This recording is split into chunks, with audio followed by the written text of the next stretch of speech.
Listening. À l'écoute. Yokamela. Kusikiliza. Ujiumvwa. Nyosonge tuba mukewa. À l'écoute pour s'informer.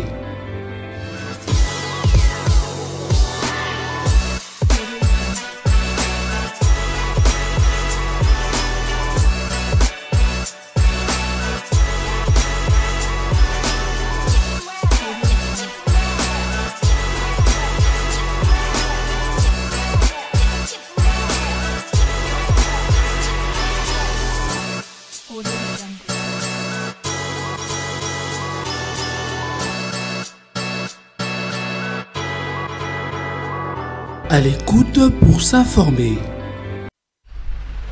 Bonsoir mesdames et messieurs, bienvenue à ce nouveau numéro de votre émission à l'écoute. Sur ce plateau, je reçois Maître Kizi Tongoy. Avec lui, nous allons échanger sur les états généraux de la justice qui se tiennent ici à Kinshasa, capitale de la République démocratique du Congo, avec comme thème « Pourquoi la justice congolaise est-elle malade ?» Bonjour maître. Bonjour, madame. Bienvenue. Merci beaucoup.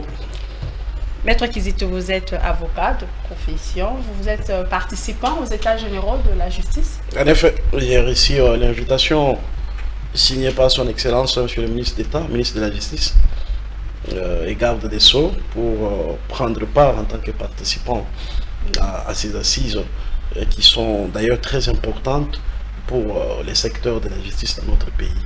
Je dois te rassurer que la façon dont les thématiques ont été abordées et les différents échanges qui ont intervenu durant ces quelques jours passés, bien évidemment, c'est pour dire qu'il y a eu des critiques sérieuses et je suis sûr que nous allons chuter en beauté avec les résolutions qui seront une fois appliquées. Je pense que la maladie de la justice sera bien évidemment guérie. Le thème « Pourquoi la justice congolaise est-elle malade ?» Le thème est bien choisi. Le thème est bien choisi parce que le président de la République, Antoine Tshisekedi Tshilombo, a fait ses constats et c'est de lui que nous détenons ce terme-là, comme quoi la justice congolaise serait malade. Et que après avoir nommé son Excellence Maître Constant Moutamba à la tête de ces grands ministères, il a fait les mêmes constats que le président de la République, d'où ces assises pour discuter avec tous les intervenants dans ce secteur de manière franche et directe, afin de nous regarder tous en face et dire pourquoi effectivement cette justice est-elle malade. Et en suivant les interventions, on s'est rendu compte effectivement la maladie elle est là et c'est une maladie qui date, elle est très chronique. Et donc, il faut les diagnostics appropriés pour apporter des solutions aussi appropriées au diagnostic tel que ça a été fait. Maître, jusqu'à ce que le chef de l'État puisse dénoncer la maladie de la justice, mais avant, on ne parlait pas de la justice. On connaissait tous plutôt qu'il y avait de faiblesses, mais personne n'avait pris ce courage et de dire à haute voix que la justice congolaise est malade, jusqu'à ce que le chef de l'État le fasse avec l'arrivée, on a vraiment senti avec l'arrivée du ministre Constant Moutamba. Donc on peut espérer, comme vous venez de le dire, des résultats concrets de ce travaux. En effet, parce que la vie sur cette terre des hommes est faite des hommes.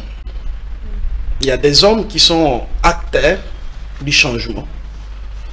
Et lorsque on choisit mal les hommes, on ne sait pas résoudre les problèmes. D'où le temps passe et rien n'est fait. Constant Moutamba, c'est un homme du rendez-vous. Il fallait qu'il arrive là pour que certaines vérités soient dites en face et que les résolutions, et je suis sûr, les résolutions qui sortiront de ces assises seront appliquées à la lettre. C'est dire que lorsque vous regardez avant l'avènement de Jésus-Christ, le peuple était en débandade. Voyez-vous, il a fallu que Christ vienne pour qu'il y ait de l'espoir. Et regardez l'Ancien Testament, vous verrez que Dieu a mangé avec les hommes. Il y a eu des Moïse, il y a eu des Josué et tout comme ça. Et aujourd'hui, Moutamba ne cesse d'étonner quiconque. Pourquoi? Parce que c'est quelqu'un qui lorsque vous les regardez en face, il était préparé. Il est très préparé et il savait, une fois nommé à ce poste, il va venir avec des propositions claires. On ne peut jamais être nommé ministre dans un secteur sans apporter des réformes. Jamais. Donc, parce que la société évolue, nous évoluons, mais les textes restent tels qu'ils ont été adoptés il y a 50 ans, 60 ans. Le peuple évolue, les mœurs changent, les habitudes changent. Mais vous voyez que les gens viennent, ils sont dans le même circuit, ils sont dans la même chose, alors qu'on est appelé à aller de l'avant. Et donc, il faut un homme de courage, de l'audace, et Moutamba en fait preuve. Mais est-ce que depuis qu'il est à ce poste, il a déjà entamé des réformes? Les réformes, des réformes sérieuses ont été prises parce que lorsque vous prenez par exemple la bancarisation des frais de justice. Là, ça existait déjà. Non, ça n'existait pas, madame. L'argent là était vexé entre les mains des greffiers. Mais pas et lorsque vous y allez, vous allez trouver qu'il y a eu beaucoup de choses là-dedans. Et cet argent-là, non. On a eu même à relever, il y a l'argent qui partait dans les comptes des individus. Voyez-vous, il fallait y travailler. Ça, ce sont des réformes sérieuses. Voyez-vous. Regardez par exemple ce qui s'est passé avec les désengorgements de la prison. Avec tous ces nombres de personnes qui sont là, d'autres qui sont arrêtés depuis des années sans être jugés, sans être condamnés. Et donc, toutes ces choses prouvent à suffisance qu'il y a eu un homme de courage et qui veut que les choses puissent changer. Donc, c'est une chance d'avoir Moutamba à la tête du ministère de la Justice. Et nous devons l'avoir à ce ministère-là, le temps qu'il sera là, et profiter de cet homme pour que ce secteur soit assaini. Ça sera pour l'avantage de toute la République. Mais lors de l'ouverture de ces assises, le chef de l'État a exprimé son souhait d'administrer une thérapie de choc contre cette justice malade. Félix Tshisekedi, qui croit en la guérison, il l'a dit, l'appareil judiciaire sera restauré bon gré et mal gré. Il faut quel type de thérapie pour guérir cette justice malade? Parce qu'il faut... c'est l'homme qui est au centre de tout. Si la justice est malade, c'est qu'il y a des gens qui ont rendu cette justice malade. Et ces personnes, il faut leur réserver leur sort. Je m'excuse madame, leur sort approprié. Parce que ce sont ces différents acteurs qui interviennent dans le secteur de la justice qui rendent la justice malade. Voilà. Je peux vous donner un exemple. Vous voyez notre pays ici. C'est un pays à dimension continentale. Nous avons des juridictions aujourd'hui sur toute l'étendue du territoire national, mais vous trouverez dans un coin, il n'y a qu'un seul juge. Et en entre-temps, à Kinshasa, vous allez trouver plusieurs milliers de juges. Ils font. Par exemple. Parce qu'à l'intérieur du pays, les conditions ne sont pas bonnes. Alors, ceux qui vivent là, ils vivent comment? Mais le ministre de la Justice, ils ne sont pas des Congolais. Parce qu'il doit apporter des réformes, a-t-il fait ça? Et tout a été fait. Aujourd'hui, vous pouvez entendre un seul magistrat qui vous dit qu'il n'a jamais été payé. Tout le monde, tous les magistrats sont payés à temps utile, à temps opportun. Voyez-vous, c'est vrai qu'il peut être un problème des infrastructures, gauche-droite, mais quand on porte ces fardeaux-là, ces ministères-là, d'être au service de la nation, il faut accepter les sacrifices. Donc pour guérir... Et donc, il faut que ces magistrats soient éparpillés partout, sur toute l'étendue du territoire national. Mais aussi, il faut que toutes les résolutions qui seront prises soient appliquées, puisque c'est là qu'il y a un problème. Lorsque vous voyez qu'une résolution, elle est là, mais ceux qui doivent l'appliquer pour besoin de cause, pour des avantages mesquins, on passe outre l'application de ce qui a été décidé ensemble, parce que chacun veut tirer les draps de son côté. Voyez-vous, c'est là la thérapie du choc. Et donc, quiconque se serait trouvé dans ces sales draps, il verra son sort être condamné. Voyez-vous? Et donc, il n'y aura pas de pitié. Je pense que la justice, elle va élever en effet la République démocratique du Congo. Du moment où il n'y aura ni supérieur ni inférieur devant la loi. Tous, nous serons là devant cette loi-là que nous avons tous acceptée pour vivre. Et donc, les magistrats qui sont appelés, les juges qui sont appelés à dire les droits, ils doivent être eux-mêmes les exemplaires. Voilà. Mais lors de ces assises, pendant plutôt que ces assises se tenaient, il y a eu un communiqué de syndicat de magistrats qui dénonce plusieurs irrégularités dans l'organisation de ces états généraux, pléthore des participants, faible prise en charge des participants, en particulier les magistrats venus de l'étranger. Vous pensez qu'en plein état généraux de la justice, il y a ces communiqués de syndicats de magistrats? Est-ce que ça ne vient pas un peu fragiliser ces assises? Non, c'est pourquoi on vous dit que les gens étaient très mal habitués. Ces assises sont organisées par le ministère de la Justice. Voyez-vous, il y a un comité organisateur qui est là, qui travaille. Malheureusement, il y a des gens qui pensent qu'il faut voir ces personnes-là devant là, assises, devant le public pour savoir bon, qui fait quoi, qui fait ceci, qui fait cela. Non, les choses ne devraient pas être comme ça. Voyez-vous, et je vous informe qu'il y a des magistrats, des hauts magistrats, et qui ont été retenus comme des intervenants et qui ont donné leur point de vue. Au moment où je vous parle, nous sommes dans des commissions avec des magistrats qui prennent activement part. Et donc, c'est là qui estiment qu'il faut saper à l'honneur des constants. Non, ce n'est pas l'honneur des constants qu'on sape, mais plutôt ce sont des gens avérés qui ne veulent pas que les choses puissent évoluer dans de bonnes conditions pour espérer une issue favorable à nous tous. Voyez-vous? Et donc, honte à eux, ce sont des laboratoires mesquins, nous avons déjà compris, de qui sortent ces chiffons-là.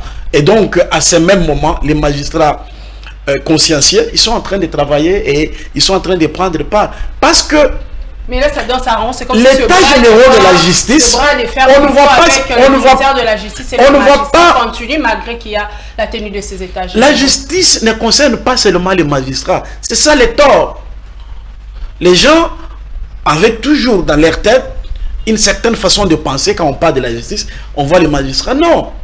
Les magistrats, c'est l'un des acteurs dans la justice. Voyez-vous, il y a des avocats, il y a des greffiers, il y a les huissiers, il y a les secrétaires de différentes juridictions, il y a beaucoup de gens, il y a même le gouvernement, le ministre de la justice lui-même, le président de la République, il y a beaucoup de gens. Et donc quand on parle de la justice, c'est cela, la réforme, quand on veut changer qu'il n'y ait plus Conseil supérieur de magistrature. Non, il faut qu'il y ait un Conseil supérieur de la justice où tous les acteurs doivent être là. Parce que la justice telle qu'elle est rendue, elle est rendue au nom du peuple. Il faut permettre que le peuple soit au centre de ces débats-là. Et que ce peuple puisse s'approprier la justice puisqu'elle est rendue en son nom.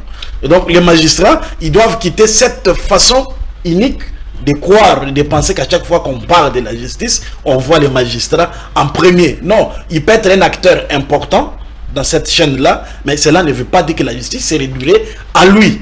La justice, c'est tout le monde, chacun est appelé à jouer son rôle. Nous avons les OPJ, les APJ, tous ces gens, ils jouent les rôles importants. Et donc, ce n'est pas un bras de fer, malheureusement, entre ni les ministres de la justice avec les magistrats. Mais c'est l'impression que ça donne, on s'est dit, on se pose juste la question, est-ce que les résolutions issues de ces travaux, est-ce que les magistrats vont prendre en compte, ou bien ça sera pris en compte en partie? Non. C'est ça, déjà, parce que déjà ils sont en plein état généraux, ils peuvent un communiqué de ce genre. Je peux l'affirmer, sans être contredit, que je peux dire que c'est le premier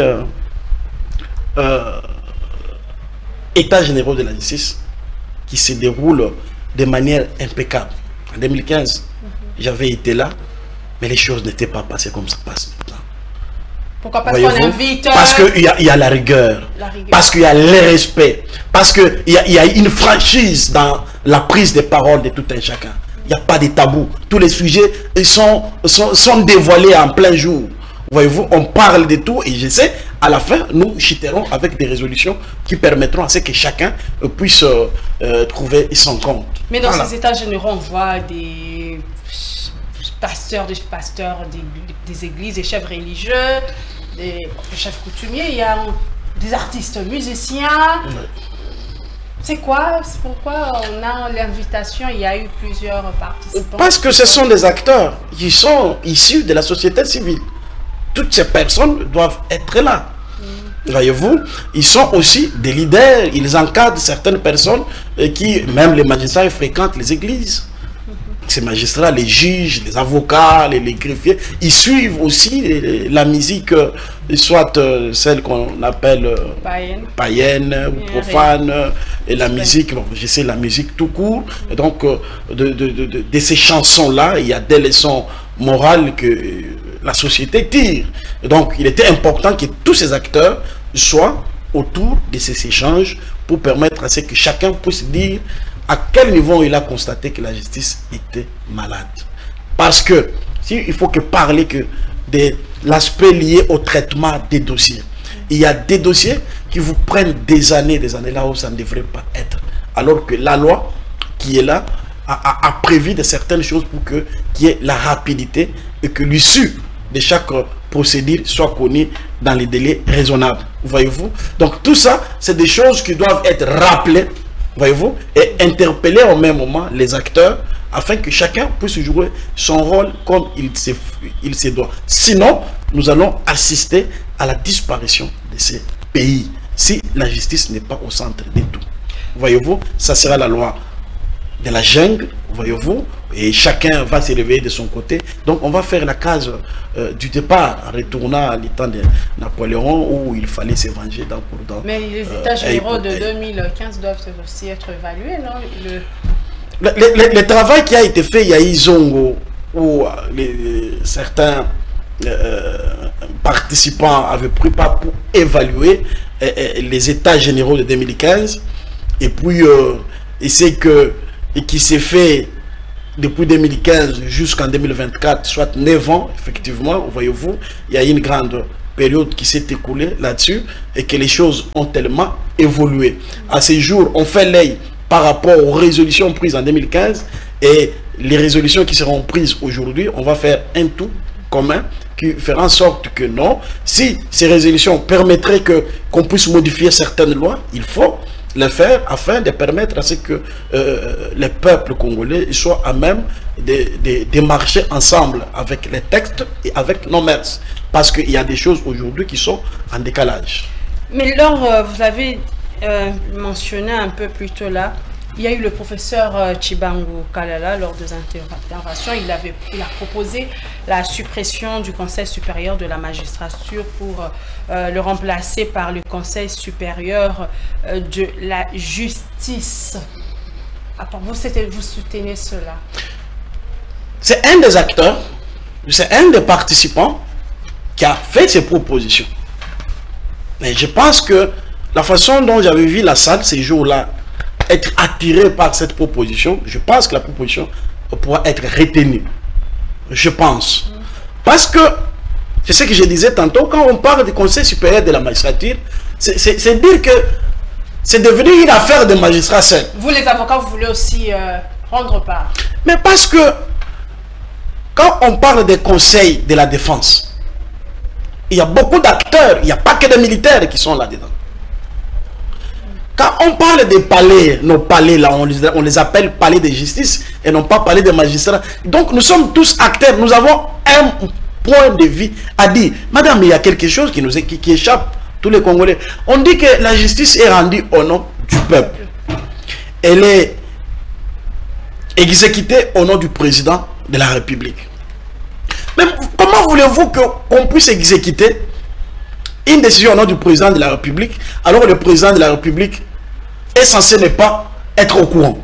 Même si on peut dire qu'il y a les journaux officiels qui publient et que nul n'est censé ignorer tout ce qui est publié au journal officiel par rapport à son caractère publicitaire. Mais non, ce n'est pas toutes les décisions qui sont publiées au journal officiel. Voyez-vous, on se cache derrière des mentions qu'on appose, des sceaux qu'on met, exécutés au nom du chef de l'État. Non, il faut que les chefs de l'État puissent avoir, qui puissent prendre part dans ces conseils-là. Qui est un ministre de justice qui prend part dans ces conseils-là, et qui est un avocat, qui est un professeur. Non, il ne sera pas jugé parti. Comment il va être jugé parti? Parce qu'il est président de la République, en plus il est encore membre du Conseil supérieur de la... Il aura quelle qualité là, dans ce cas-là? Non, il sera membre au même titre que les autres. Pas dans sa casquette de chef de l'État. Comment c'est ça? C'est un chef de l'État. Vous voyez, lorsque vous prenez la Constitution, on vous parle du procureur général après la Cour de cassation. On vous parle du premier président après la Cour de cassation. On vous parle du président de la Cour constitutionnelle. On vous parle. Tous ces gens sont des magistrats. Voyez-vous? Et qui n'ont pas d'autres fonctions. Mais Ils sont juste des magistrats, mais ils sont des chefs de juridiction. Ils sont. Non, madame, ça ce n'est pas un problème. Parce que toutes les décisions qui sont prises, le président de la République finit toujours par les valider. Mais pourquoi il finit toujours par avoir les rapports d'une manière ou d'une autre. Mais pourquoi ne pas approcher pour qu'il puisse pas assister là? Puisque c'est là qu'il faut donner l'impulsion. Mais il ne va pas influencer la justice à cause de son titre de chef de l'État. Madame, on doit partir de quelque part. Il faut d'abord essayer, voir si ça va marcher. Si ça ne marche pas, le peuple peut se tromper aujourd'hui et demain faire mieux la chose. On peut accepter de se tromper, voyez-vous, et demain arranger les choses. Mais au moins essayons de faire quelque chose. Nous sommes une nation qui est appelée à être très loin, voyez-vous, par rapport aux autres pays, aux autres nations, mais nous sommes en train de reculer, de ne pas évoluer. Ce n'est pas normal qu'on puisse être dans ces pays ici où vous avez des gens qui volent, qui pillent l'État, mais qui roulent carrosse. C'est pas normal.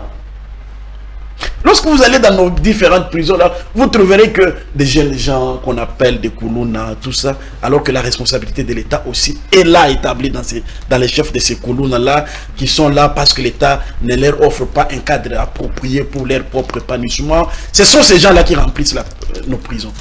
Voyez-vous? Mais ceux qui commettent des crimes économiques, non, ils sont là, libres. Pourquoi? Parce que il y a une certaine légèreté qui ne dit pas son nom. Et je pense que c'est le moment et qu'il faut que tous les acteurs puissent trouver un cadre de rencontres et d'échanges. Le Conseil supérieur de la magistrature, en son temps, ce n'est pas l'instance ce n'est pas les fétiches, ce n'est pas la magie. Non, c'est juste un cadre des discussions, des orientations, où ils décident, ils impulsent, ils donnent le temps par rapport aux inférieurs, les magistrats nouvellement recrutés, et ceux qui sont en formation et consorts, afin qu'il y ait de l'harmonie, que les choses puissent bien marcher. Donc les chefs coutumiers aussi veulent aussi participer à ce Conseil supérieur. Les chefs coutumiers, ce sont aussi des acteurs sociaux. Pourquoi pas? Pourquoi pas? Puisque c'est d'ailleurs, si vous regardez bien dans notre pays ici, la plupart des procès que nous avons sont des procès de terre. Alors, les chefs coutumiers, ils ont droit au chapitre. Si nous décidons aujourd'hui de légiférer afin que ces personnes prennent part à ces réunions-là, il n'y a pas mal. Mais apparemment, c'est tout le monde qui veut qu'il puisse avoir cette réforme. C'est comme si on ne voulait pas, on ne veut pas. Est-ce que c'est les juges ne se plaignent pas, mais ils sont des... C'est comme s'il y a un problème avec les magistrats là. Non, le problème c'est parce que les magistrats veulent se victimiser. Mais ici, dans ces états généraux de la justice, nous avons aussi démontré la responsabilité de l'État.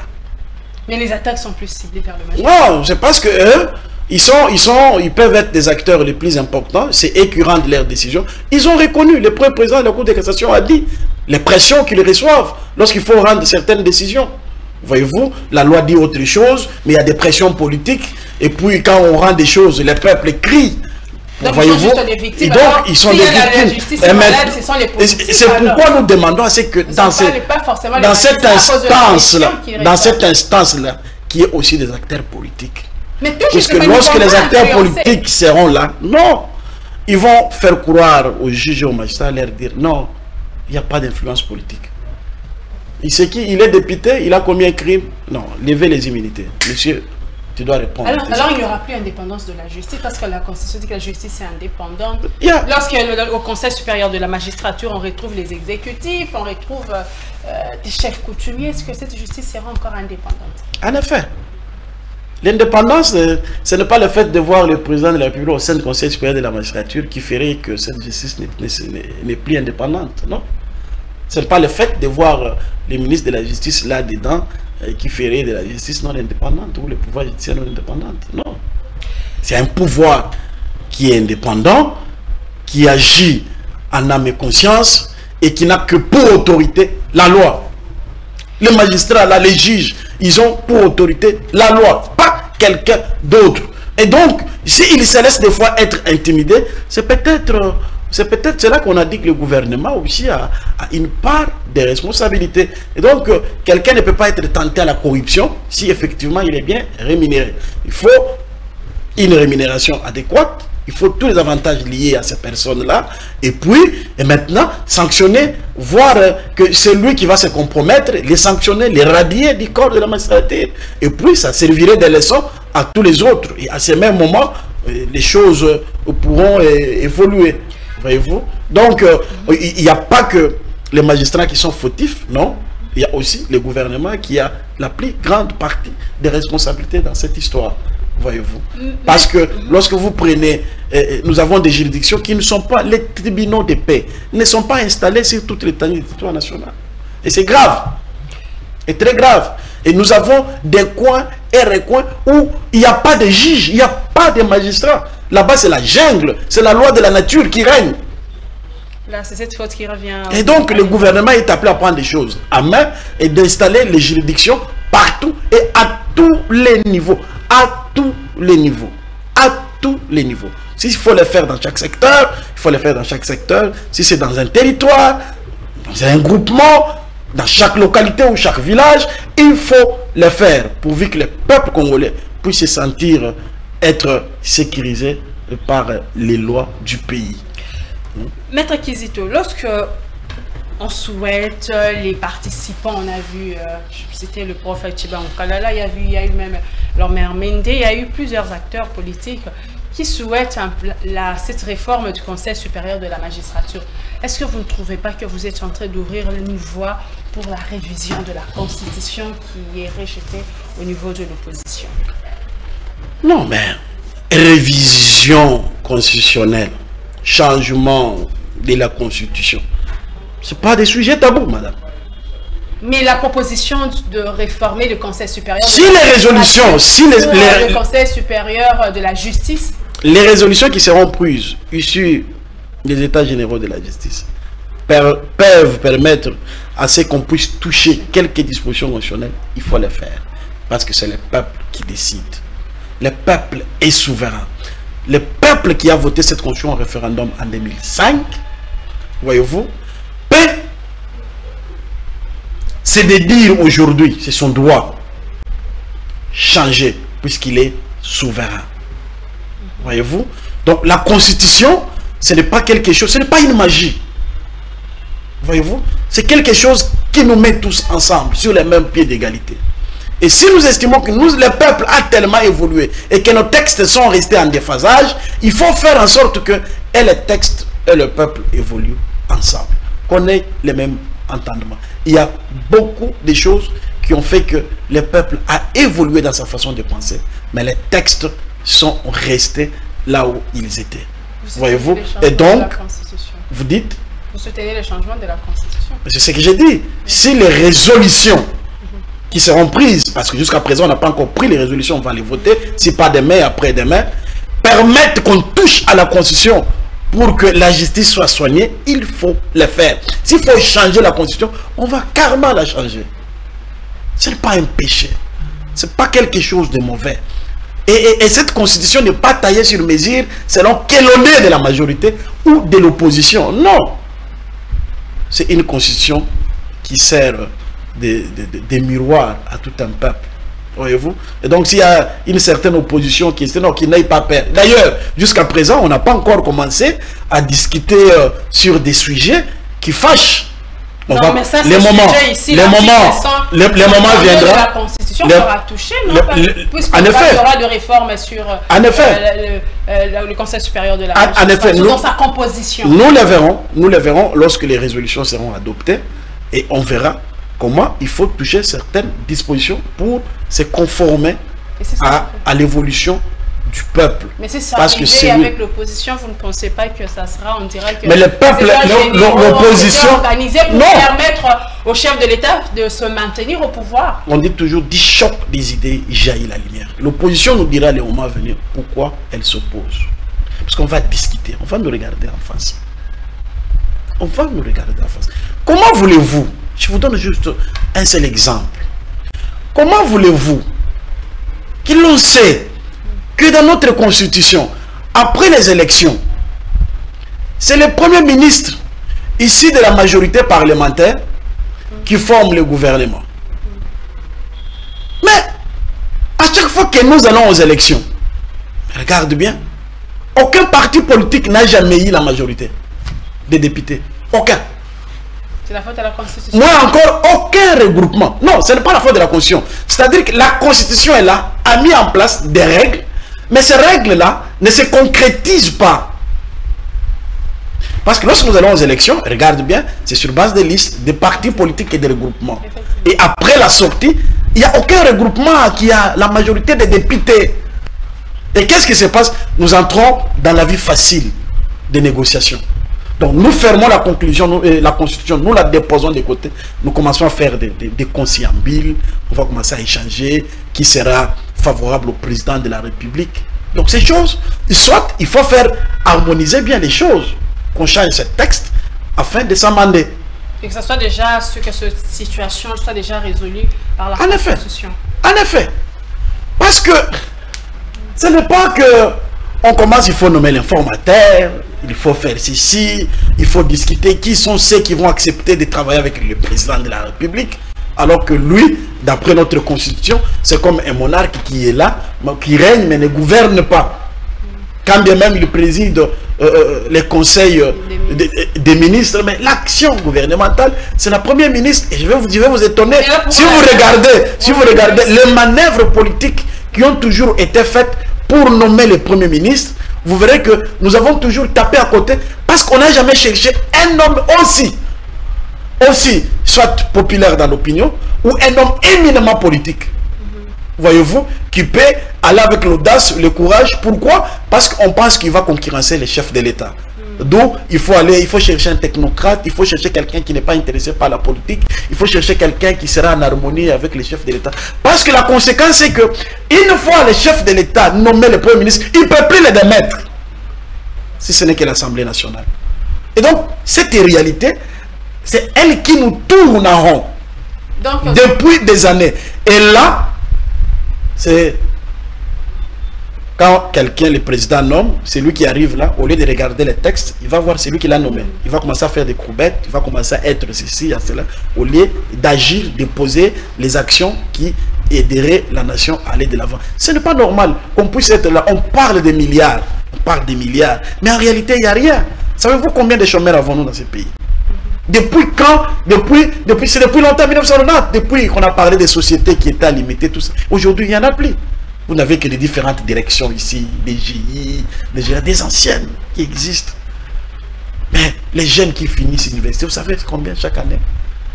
Mais il faut des hommes courageux pour arriver à prendre l'argent, investir, créer des sociétés, créer l'emploi pour que ces peuples-là puissent travailler durement et espérer que dans 50 ans, nous puissions avoir une nation bien assise et bien construite. Nous n'avons pas des autoroutes. C'est compliqué. Nous n'avons pas. Nous n'avons rien en termes de développement. Pourquoi? Parce que l'homme politique, dès qu'il est là, en tenant compte de cette réalité-là, voyez-vous, chacun ne veut pas être responsable de son action, puisque voulant faire plaisir à celui qui l'a nommé.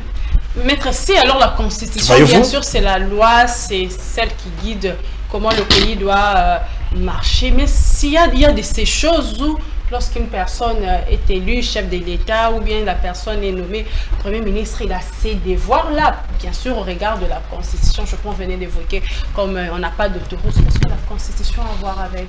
Est-ce que la Constitution doit même aussi résoudre la question de créer, de réhabiliter les routes? Ben, je l'ai dit, peut-être vous n'avez pas bien compris. Politiquement, ça a un sens.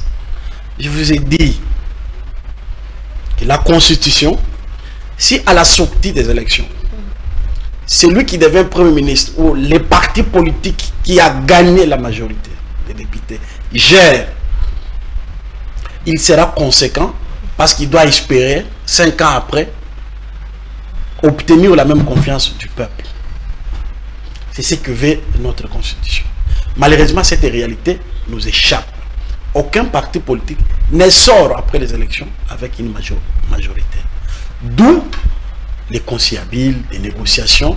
Et ces négociations font que celui qui va nommer cette fois-là, les nommer, ils ne vont plus tenir compte qu'ils viennent ici des élections dont ils ont une vision, un projet qu'ils doivent mettre en place. Non, c'est la vision du chef de l'État. Et la vision du chef de l'État, pour le faire, les gens ne le font pas avec détermination pour faire changer les choses, parce que là, il y a les calculs politiques, on voit celui qui mène l'action. C'est ce qu'on dit, quand on parle de Moutamba, quand on parle de Moutamba, qu'il est populiste, pourquoi on le dit? On dit non, il voit 2028, il veut être président de la République. Pourquoi les gens pensent ça? Ils ne voient pas qu'il y a l'intérêt général qui doit être résolu par son courage. Non, on veut quelqu'un qui est là, qui plie. Tuer la population, à poser des actes pour l'aide. Et maintenant, est-ce que nous ne pouvons pas arriver à une dimension de faire les choses clairement? Soit nous revenons au régime présidentiel. Nous donnons tous les pouvoirs au président de la République. Et cette fois-là, on regarde son action. S'il échoue, on l'échange. On prend quelqu'un d'autre. Donc actuellement, on peut tenter. Même si nous venons de là avec Mobutu, ça n'avait pas marché. Mais sur le plan de développement, ça avait marché à l'époque de Mobutu. C'est par après que la dictature s'est installée. Et donc, on peut tenter parce que notre mentalité, elle est celle-là. C'est très difficile que vous puissiez entendre les gens parler du Premier ministre. Dans les gens se trompent, les gens, c'est difficile, mais c'est parce que la population, c'est le chef de l'État qui, bon, c'est lui qui bat campagne, il consomme, il nomme, mais en retour, la population ne sait pas que quand les choses ne marchent pas, on n'attaque pas le chef de l'État, mais c'est au gouvernement. Oui, en effet. Le Premier ministre. En effet, le Premier ministre qui doit être attaqué, c'est lui. Toutes les doléances doivent être dirigées par cette personne-là. Malheureusement, il est méconnu de la société. On voit que dans le Premier ministre préfère de la cacher et politiquement, des attaques au chef de l'État. Politiquement, il y a des conséquences graves qui font que le développement échappe. Voyez-vous, c'est très important. Il faut changer la constitution. Non, pas seulement changer. Il y a beaucoup de sujets. Il y a beaucoup de sujets. On en parlera quand on va terminer les trucs. Il y a beaucoup de sujets qui peuvent faire que cette constitution soit changée. On peut la changer. Il y a des dispositions qui ont été verrouillées. Pourquoi? L'article 220. Pourquoi? Et si aujourd'hui le peuple se regarde en face et dit mais pourquoi on a verrouillé? Est-ce qu'on ne peut pas déverrouiller sur le peuple décider? Où est le mal? Le problème c'est qu'il faut reconnaître que cette constitution-là est l'œuvre du peuple. Voyez-vous? Le peuple, quelqu'un peut se lever aujourd'hui qu'on change la constitution. Nous allons au référendum, le peuple refuse. L'œuvre du peuple, le chef d'État dit que ça a été fait par les étrangers. En effet. Par les étrangers. En effet. C'est le chef de l'État dit que ça a été fait par les étrangers. Avec des dispositions qui donnent... Puisque si vous lisez cette constitution, vous verrez bien qu'il y a plusieurs dispositions qui ne tiennent pas compte de nos réalités. Je vous l'ai dit ici. On a copié les vieilles démocraties qui ont expérimenté la démocratie il y a des années à l'époque où on n'existait même pas en tant qu'État. Nous allons copier ces modèles-là et nous voulons vivre comme... Et pourtant, nous avons 10 chemins à faire. Donc, nous devons partir de notre propre expérience, voyez-vous, en nous regardant en face, en regardant nos réalités, en regardant nos coutumes et nos mœurs, pour mettre les textes qui correspondent à nos réalités pour évoluer. Voyez-vous, chez nous, l'action, tout le monde se réfère au chef. Chez nous, on voit les chefs. Même si on peut penser que les chefs peuvent devenir dictateurs demain, mais attention, attention, ce qui est important, c'est d'obtenir quelque chose d'important. Regarde, nous avons combien de salles de spectacle seulement à Kinshasa? Nous n'avons pas. Nous n'avons pas. Vous savez pourquoi? Ce que j'ai dit là a de l'influence. A de l'influence.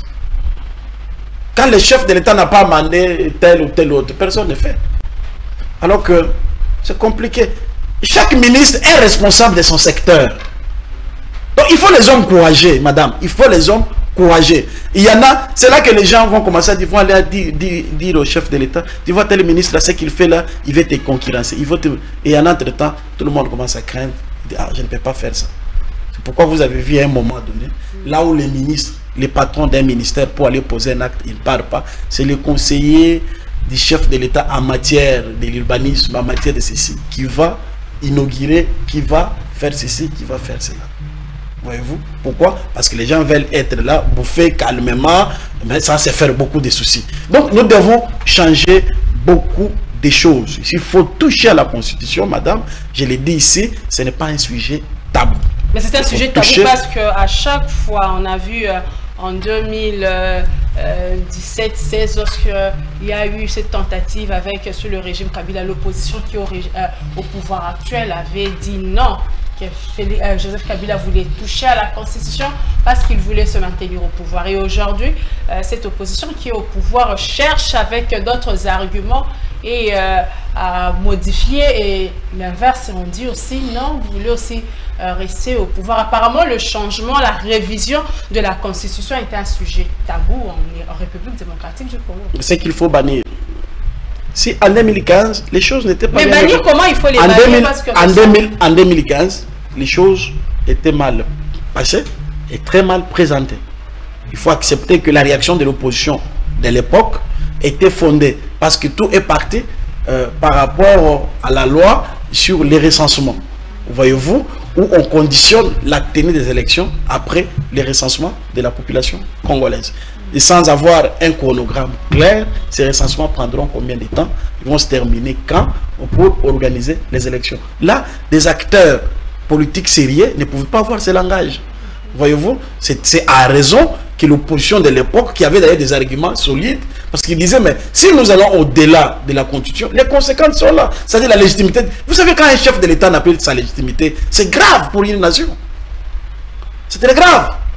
Et donc, ici, nous sommes encore au début de l'année, toucher à la Constitution, ceux qui veulent toucher à la Constitution, ils doivent donner la matière, ils doivent discuter, dire pourquoi on veut toucher telle disposition. Et ceux qui sont en face doivent aussi regarder, est-ce que ça, c'est pour l'intérêt du peuple ou c'est pour l'intérêt d'un individu ou d'un camp. Si c'est pour l'intérêt d'un individu, il faut barrer la route. Parce que cette nation, elle n'existe pas seulement pour une tribu ou un groupe d'amis. Non, c'est notre nation commune. Et donc, toutes les démarches qui peuvent être proposées doivent tenir compte de l'intérêt général.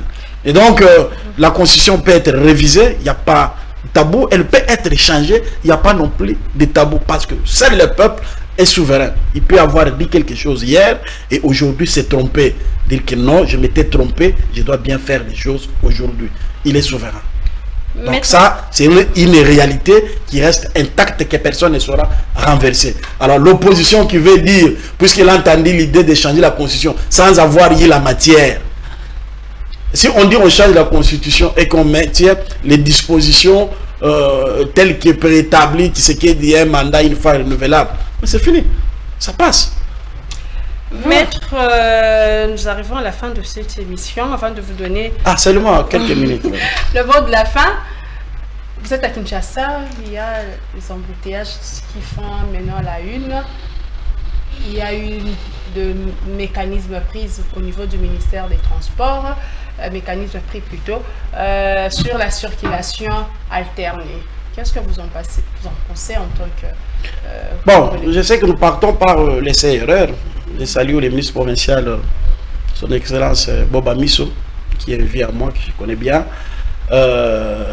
Mais c'est compliqué. Vous ne savez pas, pour que je quitte le palais de justice où j'étais pour venir ici, chez toi, j'ai fait plusieurs heures en route. Donc on doit supprimer, on doit annuler. J'ai fait plusieurs. Les embouteillages, vous voyez, quand on est responsable politique, il faut avoir des décisions qui amènent la solution. Quand on ose faire quelque chose, il faut apporter la solution. S'il n'y a pas de solution, il faut vite passer au plan B. Moi, je n'ai jamais compris comment on peut aspirer à des grandes responsabilités de l'État et ne pas être conséquent des décisions qu'il faut prendre qui militent pour l'intérêt du peuple. Maintenant, là, cette décision est en train de cautionner, je ne peux pas parler de la République, tout Kinshasa. Parce que ça va en compte avec le travail. Toi qui es censé commencer le travail à 8 h, si tu arrives à 10 h, tu ne fais rien. Toi qui dois répondre à un rendez-vous à 12 heures, il te faut à un endroit où tu peux faire 5 minutes, mais il faut faire 2 heures de route. Ça ne va pas. Et donc, sur le plan de la production, on ne produit plus rien, on ne travaille presque plus, donc tout est paralysé. C'est pas normal. Donc, le ministère doit lever, des transports doit lever cette Le ministère doit tout de suite là évaluer sa décision. Évaluer les points forts, les points faibles. Mais pour résoudre vraiment... Parce que, regarde. Nous avons... Comment résoudre les problèmes d'embouteillage? Il y a beaucoup de solutions. Il faut bétonner la plupart de nos avenirs. Il faut ouvrir la majorité des avenirs pour permettre que la circulation soit quand même normale. Les gens ils prennent que les artères, les différents boulevards et tout qu'on sort. Et ce qui crée un problème énorme. En dehors, ailleurs par exemple, en Europe et tout qu'on sort, vous ne trouvez pas un problème de transport. Parce qu'ils ont les trains. Ils ont les métros. Mais actuellement, les trains, les avions. Sur le rail, il y a des maisons qui ont poussé. Voilà. Mais les gens évoluent, ils sont à temps. Ils sont à temps, ils respectent les rendez-vous parce que les choses sont très bien chronométrées. Nous, dans notre pays, il faut. Mais pourquoi nous n'avons pas CNCC? Les trains n'évoluent pas. On en a parlé à l'époque et tout ça. Il n'y en a pas. Donc nous avons en termes de transport rien. Rien. Alors rien. Tout le monde qui va avoir son véhicule et la population. Oui, mais regarde Kinshasa. Quand on parle de Kinshasa, on nous voit, tout le monde vient à Gombe. Pourquoi on ne peut pas prendre certaines directions générales, aller les installer à Maluku, pour permettre que certaines personnes, au lieu de venir en ville, qu'ils commencent le matin à aller de ce côté-là, qu'il y ait un certain nombre venir ici. Pourquoi ne pas prendre certaines grandes écoles de la place renommée, aller les construire là-bas, en scellé, pour permettre que certaines personnes, au lieu d'envahir la ville, qu'ils aillent là-bas, il y aura des mouvements aller-retour et ça permettra à ce qui est la fluidité en attendant de construire ce qu'il faut construire. Donc c'est le temps de délocaliser certaines directions générales, certaines sociétés, certains sièges des entreprises et tout, les amener un peu loin de la Gombe. Ça va résoudre les problèmes. Mais si tout le monde le matin, Mongafula, Lemba, Njili, Mazina, tout le monde, il peine, partout, tout le monde, Barumbu, tout le monde prend la direction des centres-villes. Ça ne va pas. Maître, nous arrivons à la fin. En une minute, votre conclusion par rapport aux états généraux de la justice? C'est le moment le plus attendu. Je pense tel qu'on a commencé en bonté, on doit chuter en bonté. À son Excellence, ministre d'État, ministre de la Justice et garde des Sceaux, Maître Constant Boutamba, de maintenir le cap, de ne reculer devant personne. Parce que tu ne seras pas éternel à ces postes-là. Mais il faut que lorsque tu passeras, que tu laisses les empreintes. Si c'est terre des hommes, Dieu utilise toujours des hommes à une période. Je pense que cette période, tu vas laisser les traces importantes dans la justice congolaise. Et une fois la justice s'élève, tous les secteurs de la vie, il n'y aura plus de corruption.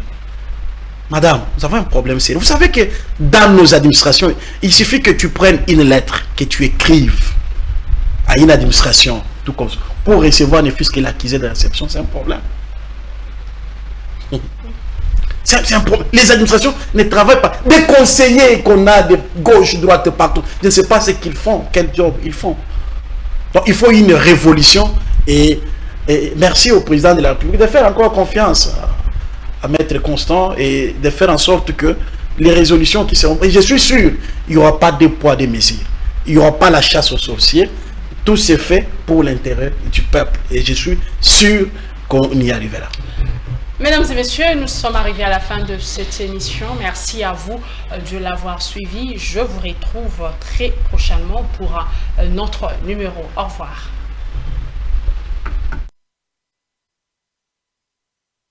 Listening. À l'écoute. Yokamela. Kusikiliza. Ujiumvwa nyonso ngetu bamukewa. À l'écoute pour s'informer.